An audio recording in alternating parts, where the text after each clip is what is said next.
All right, that's the comments on WRP1 members. Let's go back. I'm reminding you.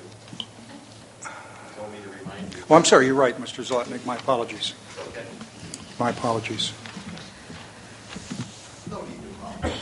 Well, I'm trying to, but I do. I appreciate it, even though you didn't yell at me this time. I was Greg Zlotnick with the San Luis Delta Mendota Water Authority. I was remiss when I was up here before also not complimenting the staff for all their hard work. Obviously, working at trying to bring the continued glacial pace to closure.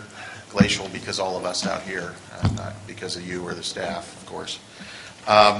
Just wanted to make a couple comments on this.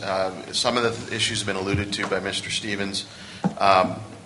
We hoped over time, we've been trying to be constructive and had hopes for this to really be a value added, not another regulatory layer beyond what the legislature provided. And unfortunately, that's where we are in arguing on some of these issues. The authority question is a fundamental one on this policy and others. One of the things I do appreciate is Councilmember Gray's comments about more detail on sort of why, what's the argument, notwithstanding Mr. Stevens indicating that we've gone on about them ad nauseum through correspondence and responses in the past, supposedly. And I would suggest, or if I may, as a former district board member myself, it seems to me that because you're not going to be adopting these regulations or the plan until May, that potentially an agenda item and discussion in April about these issues specifically, where you can lay out the arguments so you don't have to do it at your very last meeting, might be useful, since it seems like the arguments are ready to roll. So just a suggestion perhaps to consider.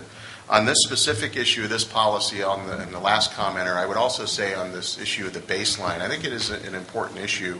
And not getting to contracts or whatever, that's certainly out there. But obviously, if you pick a time certain to establish your baseline, a lot is also going to depend on what type of water year that happened to be.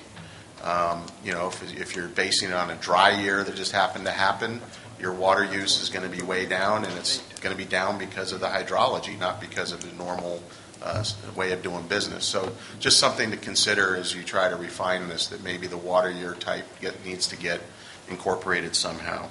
Also, in terms of WRP1, on your matrix, which I think was a very good way to do this, just curious and would ask for clarification on the bullets that did not result in staff recommended changes. The first one about the interpretation of the rules and assertion of authority to address actions outside the Delta. I'm just trying to understand, is it that you disagreed with that? You're not asserting authority, or you're not indicating those things, actions or covered actions outside the Delta? Just trying to understand that statement. Greg, what page are you on? This is on page 2 at the bottom of the matrix. It's the first bullet under WRP1 on the left side. Yeah, I think, my understanding, and others can correct me if I'm in error, is that many people interpreted these rules as saying, you're telling me how to manage my water in my district outside the Delta. And our point is, what we're doing is establishing rules that need to be complied with if you're going to use water in or transfer water through or export it from the Delta. So I think that's just a misunderstanding that many stakeholders had about the rules applied. Okay, and so the covered action trigger is the action in the Delta, I'm assuming, right? Yep. Export or transfer or use.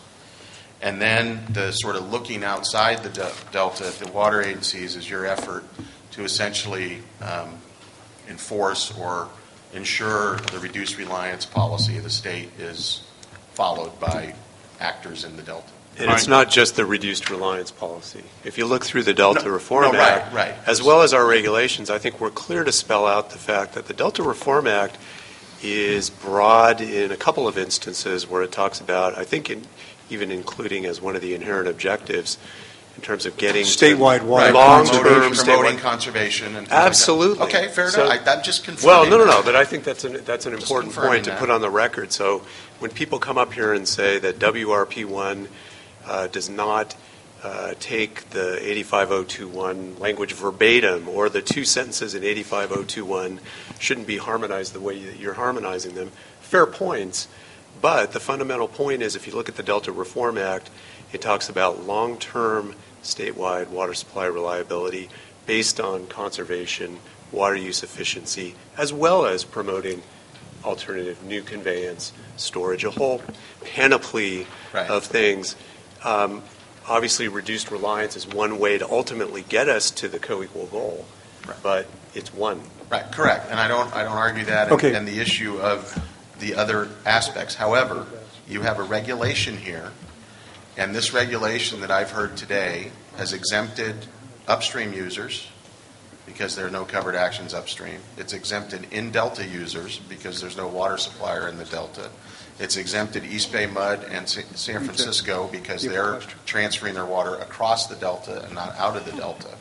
So in terms of the reduced reliance, which is part of the language that you use in the regulation, that is not a statewide strategy per the statute. And so I just put that on the record. and I Mr. think Fiorini that had a question. You can consider that if you have a session to discuss these things. Stop doing Yes. Mr. Fiorini? Greg, Yep. there are three criteria Yes. that trigger this. I know that largely the concern about this is the potential impact on water transfers And uncertainty. and uncertainty. Okay, you're a water expert. Tell me, from your expert opinion, how likely is it that 1, 2, and 3 will be triggered? Part of the problem, Randy, I would say, just speaking for myself, not my agency, not, just Right. sort of, I think you're right. I think you intended, as you worked through this with Pat and the rest of us, we went over this, the intent was to try to say, it's got to be a pretty egregious thing to have a problem. Part of the issue is not, though, whether or not at the end of the day, what you propose is approved as saying, okay, it's consistent with the plan. Part of the problem is you have an administrative process where folks can look at this and say, I'm going to throw something over the transom to say it's not in compliance. And you got weeks of process and paper and everything else, which in the world of water transfers can blow them up. And you can't do them for various reasons. So that's part of the issue. I understand what you tried to do and everything else, but the fundamental question is partially the authority question to get to it. And so that's just hanging out there. But no, I agree in many respects. Who knows? But it gives. Isn't this pretty much what you said to us on the first day in 2010? Well, I wish if you changed things, I wouldn't have to say it again. I understand. Mr.